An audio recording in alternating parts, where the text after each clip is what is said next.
Amém. Vamos abrir a palavra em 2 Reis, capítulo 8. Livro de 2 Reis, capítulo 8. Deixa aberto aí. O Senhor hoje quer nos falar com uma palavra que fala de cristianismo é ter um coração ungido e voltado para o coração de Deus. Não é só um coração ungido. Ter um coração ungido não basta. Vocês vão ver por quê através da palavra. Não basta ter um coração ungido, é preciso ter um coração voltado, rendido para o coração de Deus. Quantos homens foram ungidos com azeite, mas porque não tinham um coração rendido ao Senhor, se desviaram no meio do caminho. Só unção não basta. E nós vamos ver isso ao decorrer da palavra. Mas antes de nós entrarmos mesmo em 2 Reis 8, que nós vamos ler depois do versículo 16 a 29, eu quero dar um pano de fundo, uma introdução. Na realidade, essa palavra vai falar sobre Jeú. Mas antes de nós chegarmos lá, eu quero, para nós entendermos em que época, em que situação, em que circunstâncias foi levantado Jeú como rei de Israel. Lá em 2 Reis, capítulo 8, versículo 16, fala assim: no ano 5º do reinado de Jorão, filho de Acabe, rei de Israel, reinando ainda Josafá em Judá, começou a reinar Jeorão, filho de Josafá, rei de Judá. Aqui está mostrando, vamos falar primeiro sobre Jorão. Jorão, ele era rei de Israel. Mas ele teve um pai. Tanto Jorão como Jeorão tiveram pais, óbvio. Mas vocês vão entender por que eu estou falando isso. Então, mostra aqui no versículo 16 que nós lemos que Jorão, ele era rei de Israel e filho do rei Acabe. E aí nós vamos voltar um pouquinho, deixa marcado em 2 Reis, vamos relembrar quem foi o rei Acabe. Em 1 Reis 21, voltando um pouquinho atrás na sua Bíblia, 1 Reis 21, de 2 a 16, vamos ver quem foi Acabe e quem era Jezabel. 1 Reis 21, de 2 a 16. Sucedeu, depois disto, o seguinte. Nabote, estou lendo desde o 1. Nabote, o Jezreelita, possui uma vinha ao lado do palácio que Acabe, rei de Samaria, tinha em Jezreel. Disse Acabe a Nabote: dá-me a tua vinha para que me sirva de horta. Primeiro detalhe, o rei Acabe queria a vinha que era herança de Nabote, era uma vinha. Toda vez que nós vemos vinha, quando nos livros dos profetas, está se referindo à igreja, à herança do Senhor. Ele tinha uma vinha e Acabe queria essa vinha para transformar ela em horta. Muitas vezes o inimigo quer fazer isso nas nossas vidas. Transformar em horta o que é vinha. Continua aqui. Pois está perto ao lado da minha casa. Dar-te-ei por ela outra melhor, ou se for do teu agrado, dar-te-ei em dinheiro o que ela vale. Veja bem, o inimigo, muitas vezes, ele quer oferecer uma vinha aparentemente melhor ou pagar, dar um valor por aquela vinha que o Senhor te deu. Só que o Senhor te deu não está à venda, ou pelo menos não deveria estar. Não pode ser trocada por algo que aparentemente seja melhor. O que o Senhor te deu é o melhor. É a vinha que Ele te deu. Versículo 3. Porém Nabote disse a Acabe: guarda-me o Senhor de que eu te dê a herança de meus pais. Então Acabe veio desgostoso e indignado para sua casa por causa da palavra que Nabote, o jezreelita, lhe falara quando disse: não te darei a herança de meus pais. Acabe deitou-se na sua cama, voltou o rosto e não comeu pão. Ele não fez jejum, não. Ele não comeu de birra, porque ele era um rei mimado, egoísta, que a sua vontade tinha que prevalecer. Versículo 5. Porém, vindo Jezabel, sua mulher, ter com ele, lhe disse: que é isso que tens assim desgostoso o teu espírito e não comes pão? Ele lhe respondeu: porque falei a Nabote, jezreelita, e lhe disse: dá-me a tua vinha por dinheiro, ou se te apraz, dar-te-ei outra vinha em seu lugar. Porém ele disse: não te darei a minha vinha. E ele morreu por causa disso, a gente vai ver. Não se dobre diante da imagem. Não se dobre diante da oferta do inimigo e não negue a vinha que o Senhor te deu, mesmo que isso lhe custe a vida. Vamos continuar. Versículo 7. Então Jezabel, sua mulher, lhe disse... Olha o que Jezabel disse para ele. Governas tu com efeito sobre Israel? Porque ela sabia que ele era um enfeite. Quem governava era ela. Governas tu com efeito sobre Israel? Acabe era um banana. E ela continua falando: levanta-te, come, e alegre-se o teu coração, e eu te darei a vinha de Nabote, o jezreelita. Então escreveu Jezabel cartas em nome de Acabe, selou-as com sinete de Acabe, e as enviou aos anciãos e aos nobres que havia na sua cidade e habitavam com Nabote. E escreveu nas cartas dizendo: apregoai um jejum. Olha como o inimigo imita. E trazei Nabote para a frente do povo. Quem disse que não pode haver jejum inspirado pelas trevas? Isso aqui foi um jejum inspirado pelas trevas. Versículo 10. Fazei sentar defronte dele, de Nabote, 2 homens malignos, que testemunhem contra ele, dizendo: blasfemaste contra Deus e contra o rei. Depois levai-o para fora e apedrejai-o para que morra. Os homens da sua cidade, os anciãos e os nobres que nela habitavam, fizeram como Jezabel lhes ordenara, segundo estava escrito nas cartas que lhes havia mandado. Apregoaram jejum e trouxeram Nabote para a frente do povo. O inimigo, ele quer humilhar. E para isso ele usa de tudo, até de falsas testemunhas malignas, para levantar calúnias contra as nossas vidas. Continua aqui. Apregoaram o jejum e trouxeram Nabote para a frente do povo. Então vieram 2 homens malignos, sentaram-se defronte de Nabote e testemunharam contra Nabote perante o povo, dizendo: Nabote blasfemou contra Deus e contra o rei. Nabote não fez isso. Nabote não quis abrir mão da vinha. E o levaram para fora da cidade e o apedrejaram, e ele morreu. Nabote já apontava para Estevão, apontava para Jesus, apontava para nós. Então mandaram dizer a Jezabel: Nabote foi apedrejado e morreu.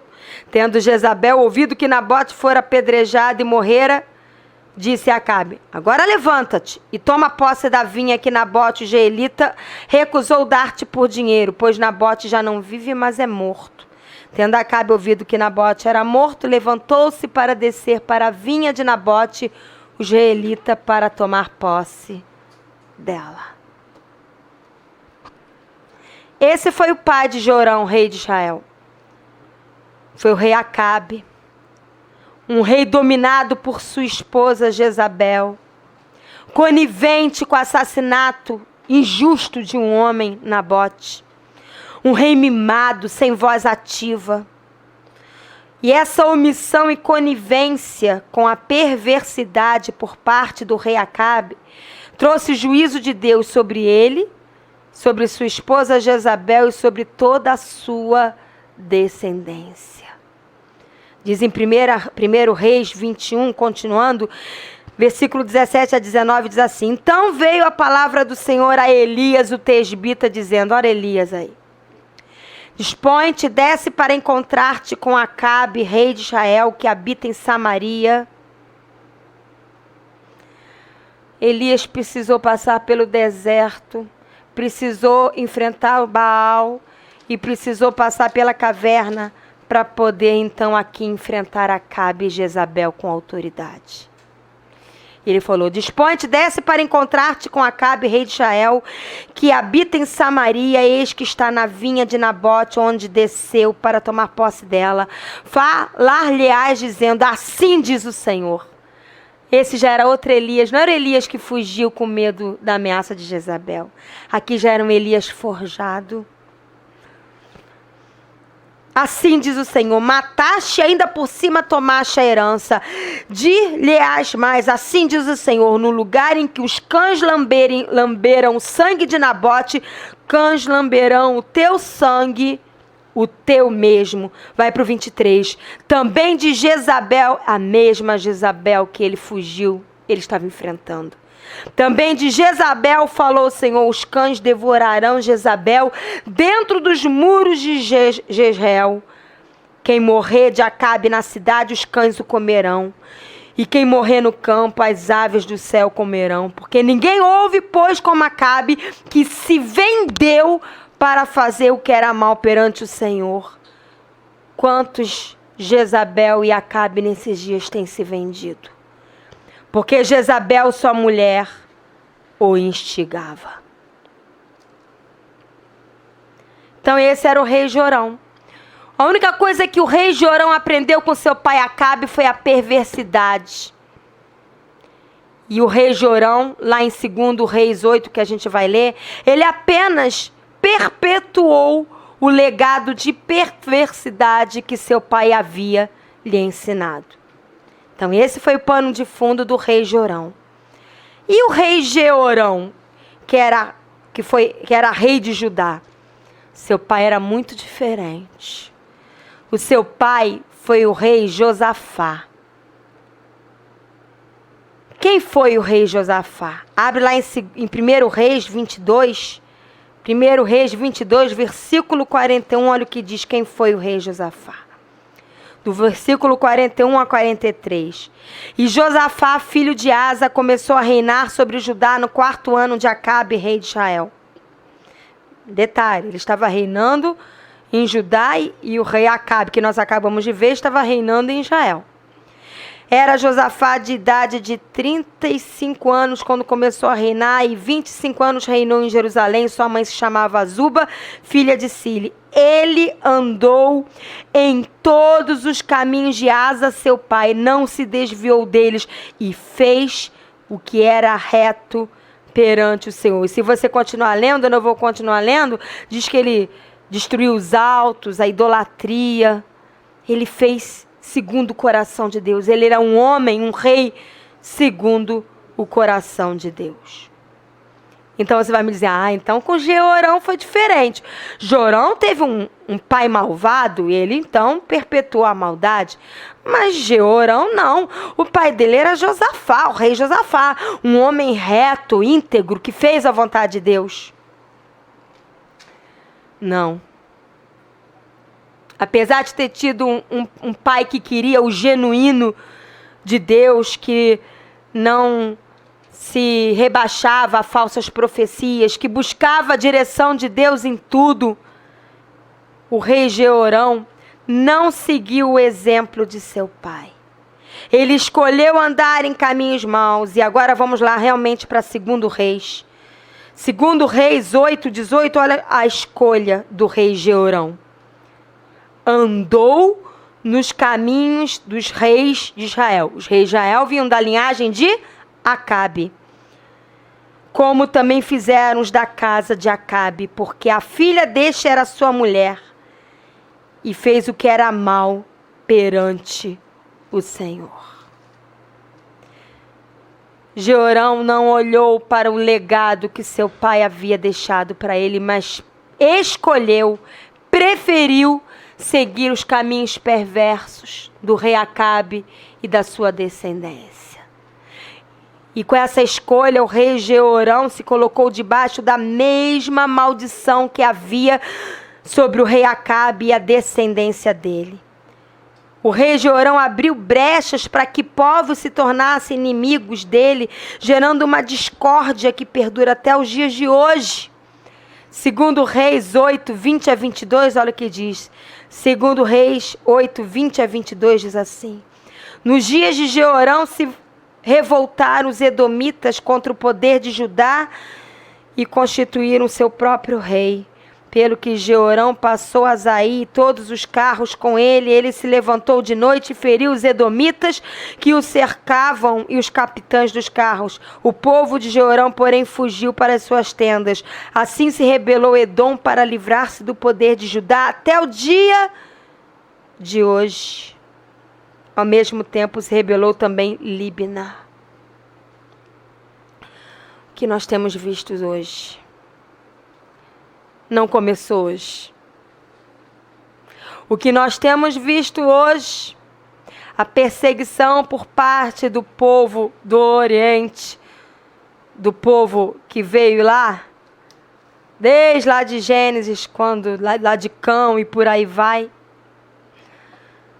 até hoje, as escolhas de reis, escolhas erradas, perpetuaram esta contenda e guerra sanguinolenta que nós vemos até o dia de hoje.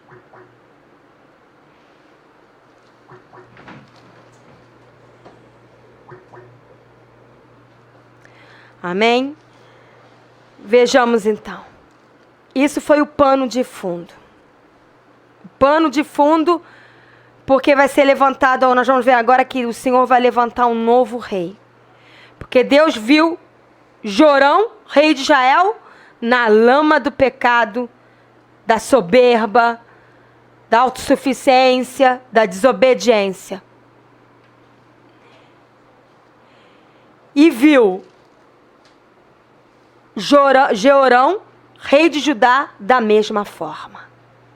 E quando Deus viu esses dois reis, principalmente o rei de Judá, que deveria perpetuar a santidade, mas viu tamanha soberba, tamanha desobediência, autossuficiência, idolatria, maldade. Deus falou, não pode continuar assim. Eu vou levantar um rei. E o próprio Deus, por iniciativa própria, levantou um novo rei para Israel. E o nome desse rei era Jeú. E nós vamos ver características desse levantar de Jeú que nos servem como princípios valiosíssimos para os dias de hoje. Porque Deus está levantando Jeú nos dias de hoje. No meio de tantos Jorão e Jeorão, Deus está levantando muitos Jeús nos dias de hoje. Nós estamos sendo levantados por Deus como Jeú foi levantado.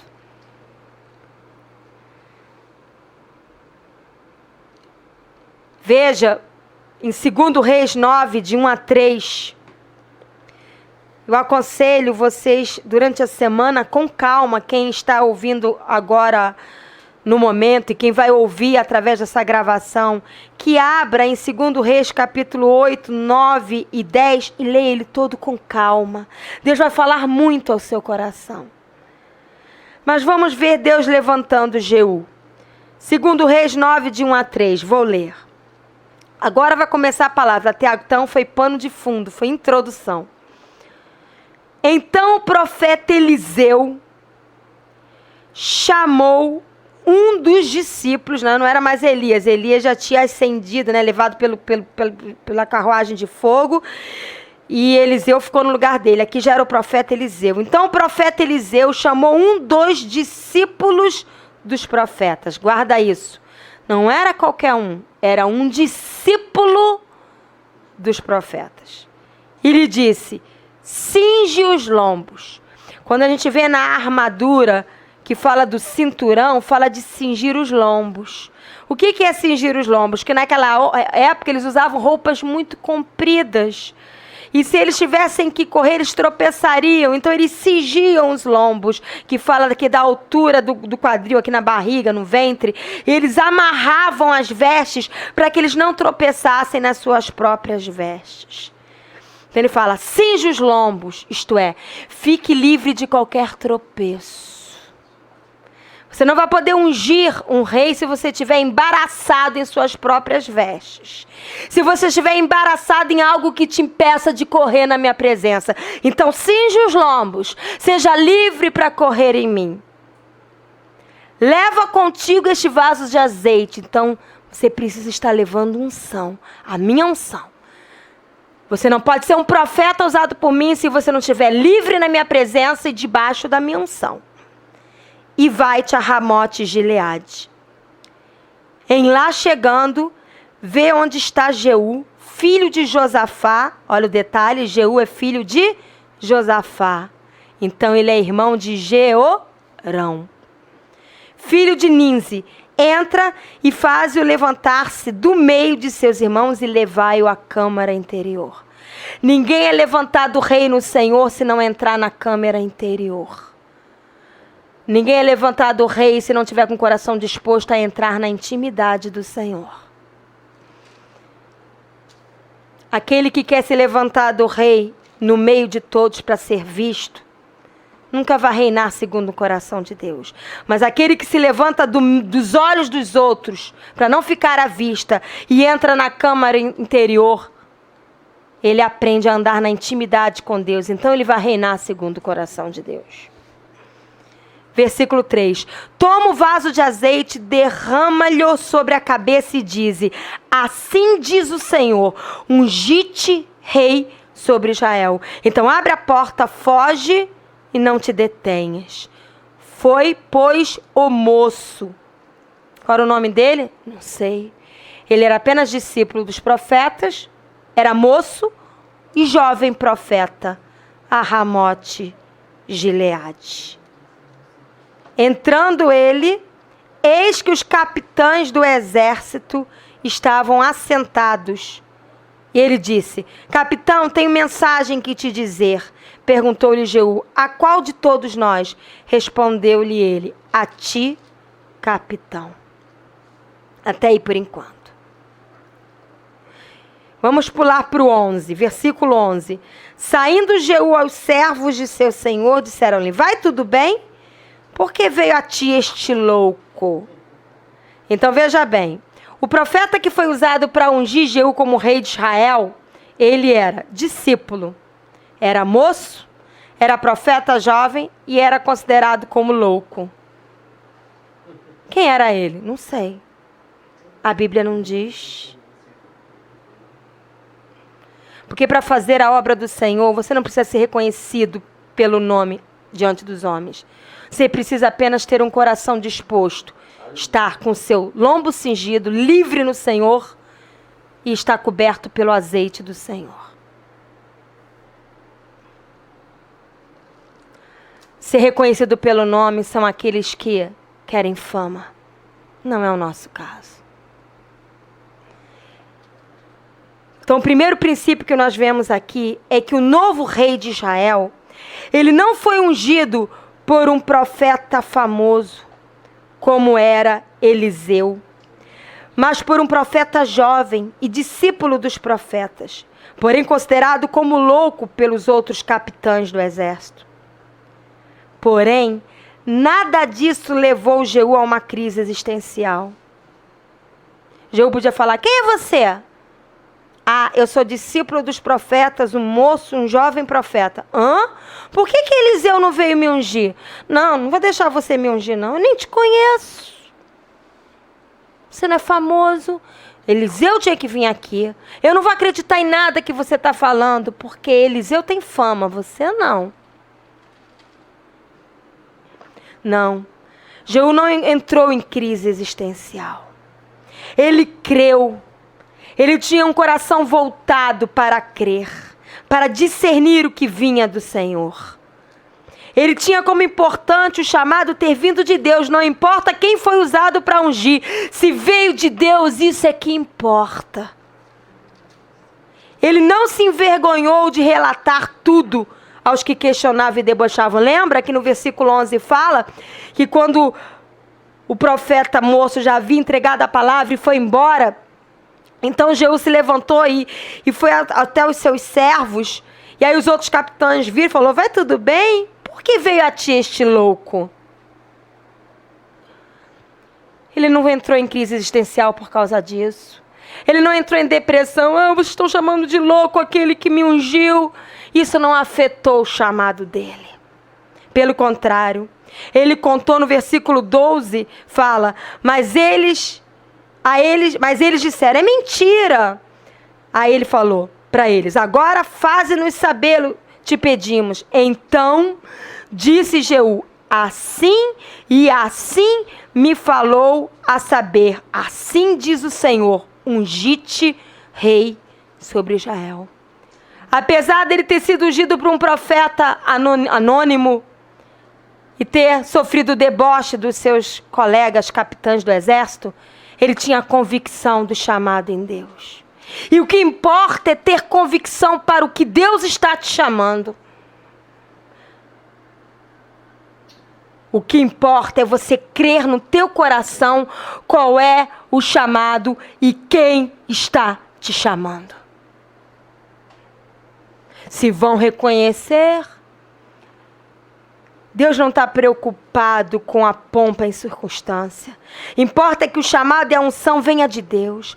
Nós somos chamados a reinar com Deus e não com os homens.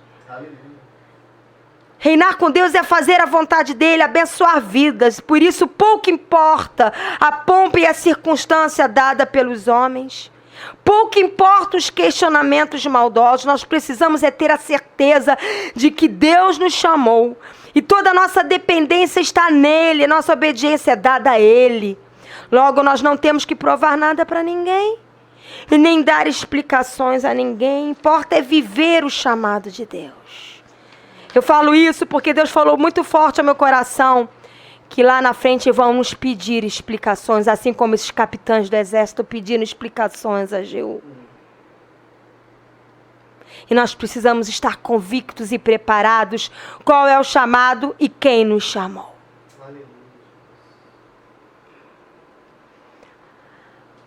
Segundo princípio que nós vemos aqui, Deus levantando Jeú como rei de Israel, é que Jeú, ele era só um capitão do exército. Tudo bem, ele era filho de Josafá, mas quem foi colocado no lugar de Josafá não foi Jeú pelos homens, foi Jeorão. Mas essa não era a vontade perfeita de Deus. Homens podem levantar homens, mas o legítimo só Deus levanta. Jeorão era filho de Josafá e foi levantado para reinar no lugar de seu pai.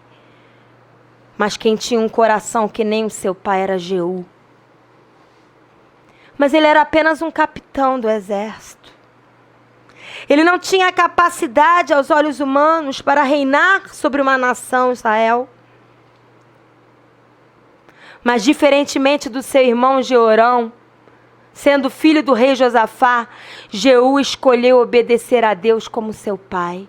Olha em 2 Reis 10:30 o que Deus fala de Jeú. 2 Reis 10:30. Pelo que disse o Senhor a Jeú, porquanto bem executaste o que é reto perante mim, e fizeste a casa de Acabe segundo tudo quanto era do meu propósito, teus filhos até a 4ª geração se assentarão no trono de Israel. Ó nós aqui.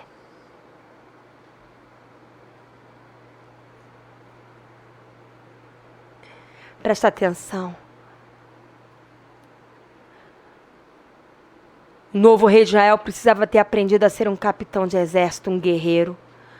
Porque ele foi usado para cumprir o propósito de Deus de destruir Acabe, sua família, seus ídolos, como Deus havia falado que ia acontecer.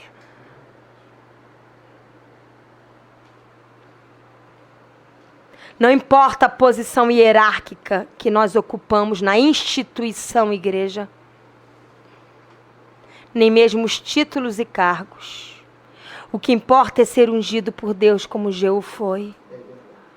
Pois todos somos chamados a reinar com Deus através de Jesus. Eu não vou ler, mas lá em Apocalipse 1:6 e Apocalipse 5, de 8 a 10, depois de você ler com calma, Apocalipse 1:6 e Apocalipse 5, de 8 a 10, fala que nós fomos feitos em Jesus reis e sacerdotes, reinos e sacerdotes.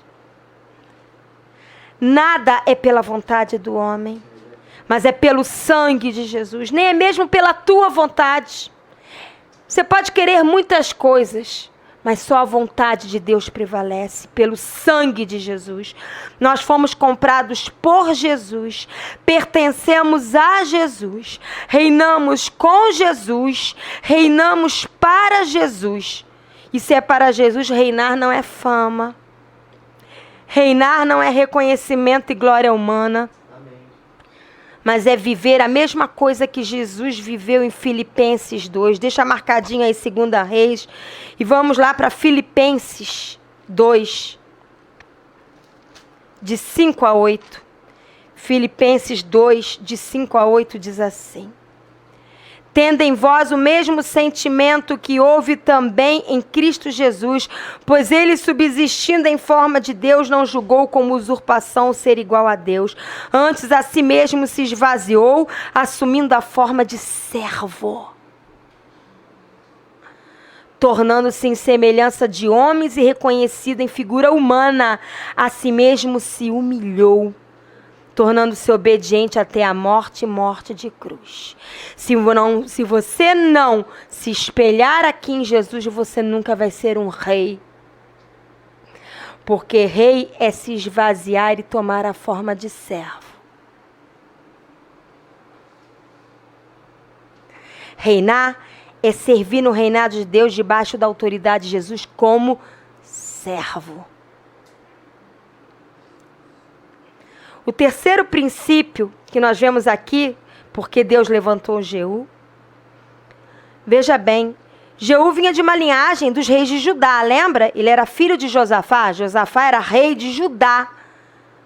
E naquela época, Judá tinha um reino e Israel tinha outro. Estava dividido. E por que Deus fala aqui em 2 Reis 9? Vamos lá, novamente para 2 Reis, capítulo 9. Versículo 3 fala assim: em lá chegando, vê onde está Jeú. 3. Toma o vaso de azeite, derrama-lhe sobre a cabeça e diz: assim diz o Senhor, ungi-te rei sobre Judá? Sobre Israel. O coerente é que ele fosse ungido rei de Judá, porque a coerência humana é que ele desse continuidade ao reinado da sua linhagem, que eram reis de Judá. E aí diz aqui no versículo 6. Então se levantou Jeú e entrou na casa. O jovem derramou-lhe o azeite sobre a cabeça e lhe disse: assim diz o Senhor Deus de Israel. Antes de falar que ele ia ser ungido sobre o rei de Israel, olha o que ele fala: ungi-te rei sobre o povo do Senhor. Depois ele fala sobre Israel. Aqui estava apontando para Jesus. Ora, xilira, cantaralaias.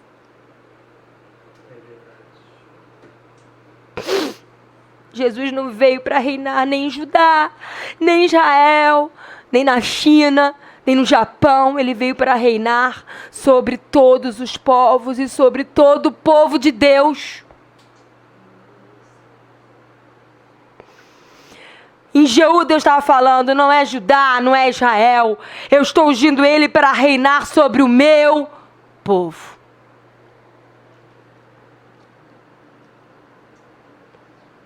Aqui Jeú está tipificando Jesus, que é o Rei dos Reis, que veio para reinar sobre toda a igreja em toda a terra. Se você ler depois Salmo 47, anota aí para ler depois, Salmo 47, de 7 a 8. Salmo 47, de 7 a 8. E Zacarias 14, 9. Zacarias 14, 9 mostra que Deus, em Jesus, ele veio reinar sobre toda a terra, não sobre nações específicas.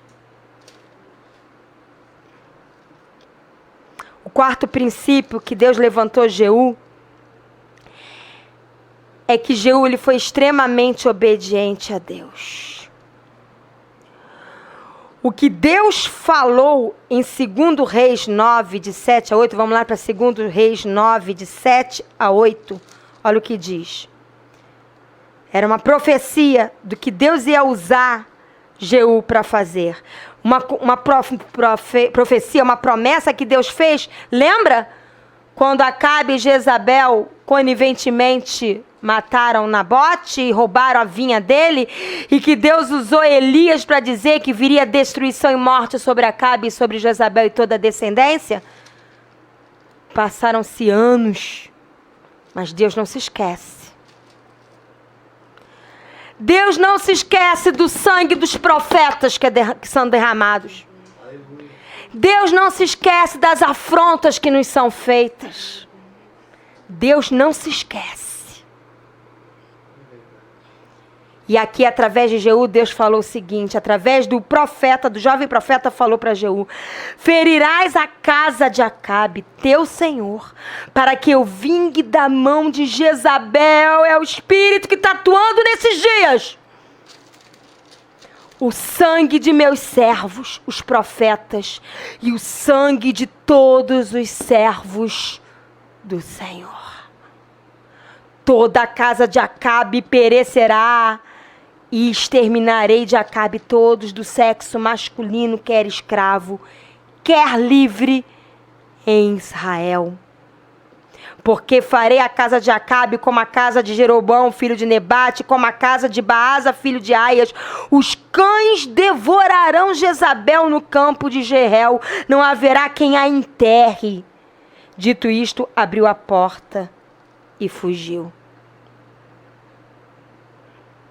E se você ler 2 Reis 9, 22 a 26, sucedeu que, vendo Jorão a Jeú, perguntou: a paz, Jeú?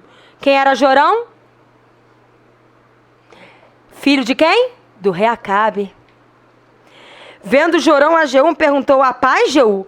Ele respondeu: que paz, enquanto perduram as prostituições de tua mãe Jezabel e as suas muitas feitiçarias. É o espírito que está atuando no dia de hoje. Então Jorão voltou às rédeas, fugiu e disse a Acasias, rei de Israel, rei de Judá: a traição, Acasias, a traição. Mas Jeú entesou o seu arco com toda a força e feriu a Jorão, filho de Acabe, entre as espáduas, e a flecha saiu-lhe pelo coração. E ele caiu no seu carro.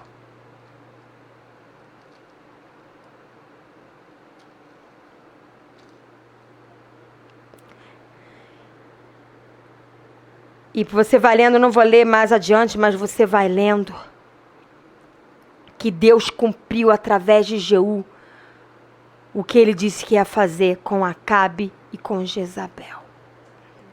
Eis que nós somos Jeú nos dias de hoje. O Senhor quer nos usar para destruir a feitiçaria e os enganos de Acabe e Jezabel.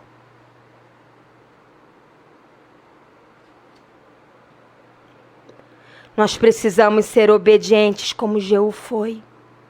e separados para Deus. Vê ele, que paz há enquanto perduram as prostituições, as feitiçarias. Eu não tenho paz enquanto estiver acontecendo isso. Eis que eu hei de lutar, e a nossa luta hoje não é contra homem, é contra espíritos malignos. Jeú lutou aqui contra homem, mas aqui hoje nós somos chamados a lutar contra espíritos malignos.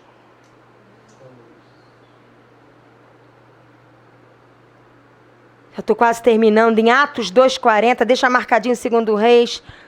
Atos 2,40 diz assim.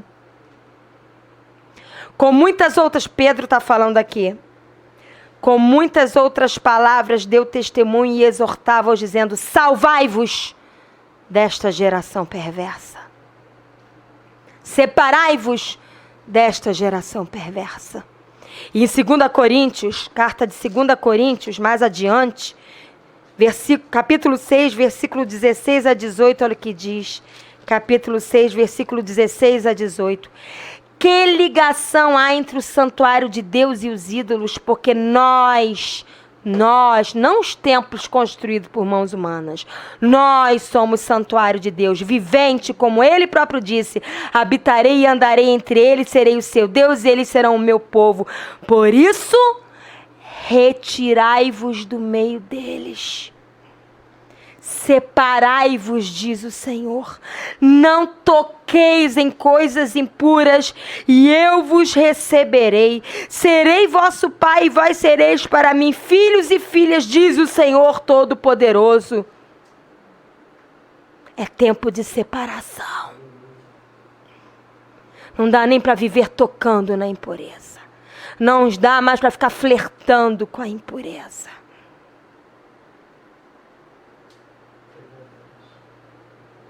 E por último, Jeú falhou em uma coisinha que nós vamos ver agora. Porque Jeú não era perfeito e nem nós somos. Mas Deus faz questão de mostrar na palavra as imperfeições para que nós aprendamos e não caiamos no mesmo erro.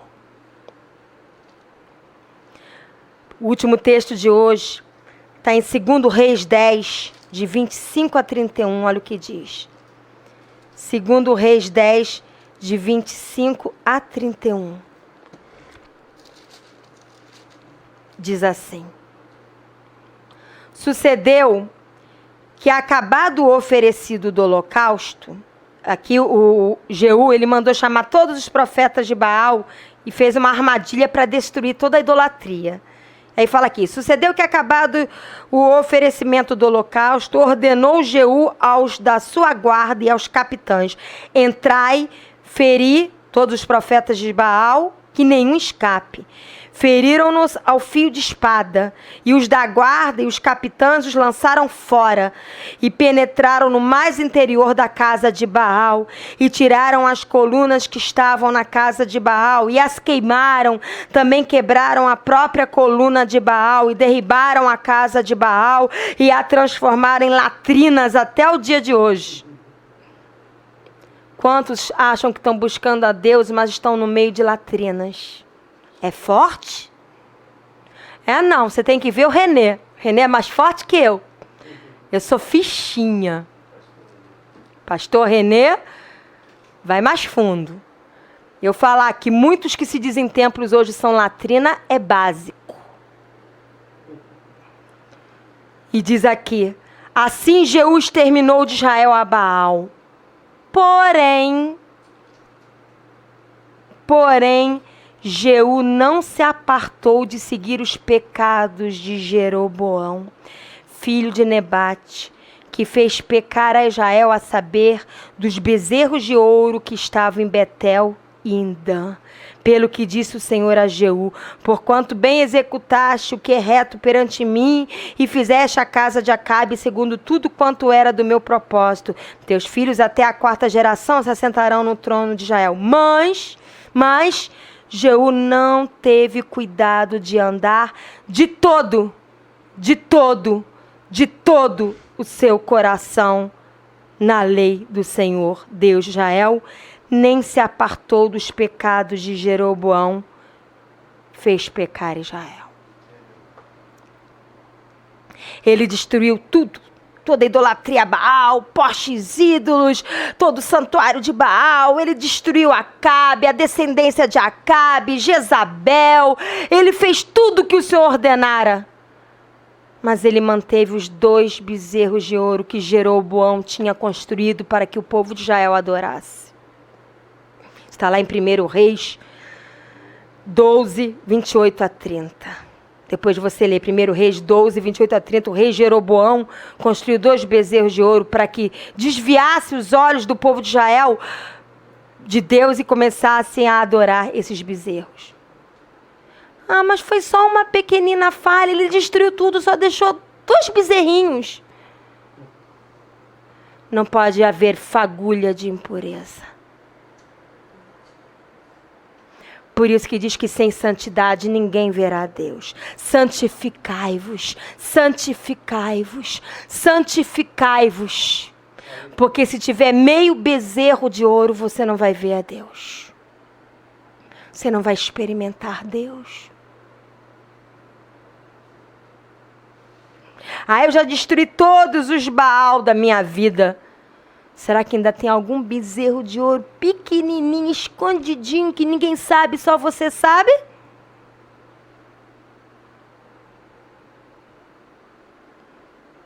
Mas Deus está vendo esse bezerrinho de ouro que você não abre mão, é tão bonitinho, é de ouro, é pequenininho, não vai fazer mal, deixa ele aqui.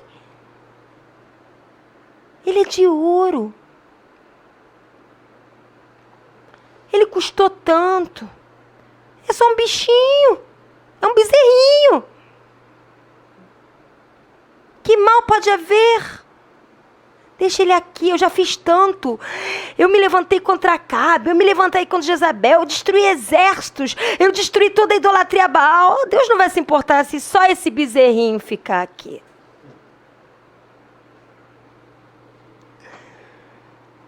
Porque ele deixou os 2 bezerros e não destruiu. Ele foi considerado um homem que não foi com seu coração todo voltado para Deus. Ele era ungido? Era. Ele foi ungido por Deus e levantado por Deus? Foi. Mas no final ele não era de todo o coração para Deus. Por isso que agora eu explico o título da palavra. Não basta ser ungido. Tem que ser separado, totalmente separado, com o coração totalmente voltado e rendido para Deus, para que nós possamos cumprir as profecias, o chamado e toda a vontade de Deus nesses dias. Amém? Vamos orar. Vocês estão aí? Meninas?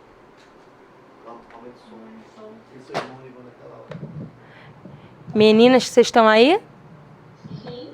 Amém. Vamos orar?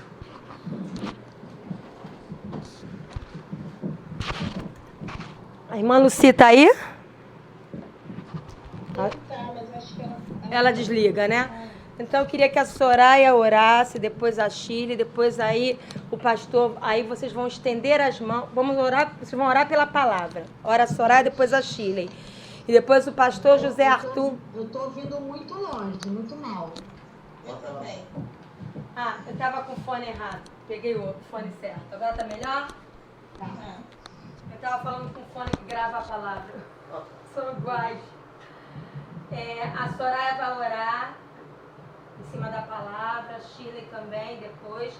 E depois que a Shirley orar, o pastor José Arthur vai estender as mãos. Vocês vão estender as mãos aí sobre os elementos para abençoar os elementos. Aí nós vamos tomar a ceia, amém?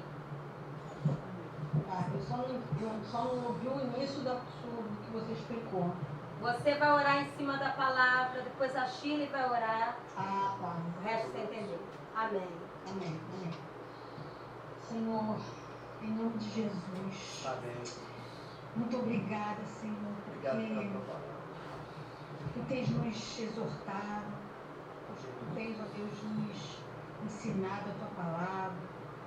Tu tens, ó Deus, nos alertado todos os dias, Senhor, quanto ao tempo que nós estamos vivendo, quanto àquilo, ó Deus, que Tu tens requerido de nós, Senhor, que é a santidade, que é a separação, que é a retidão diante de Ti, a obediência à Tua palavra.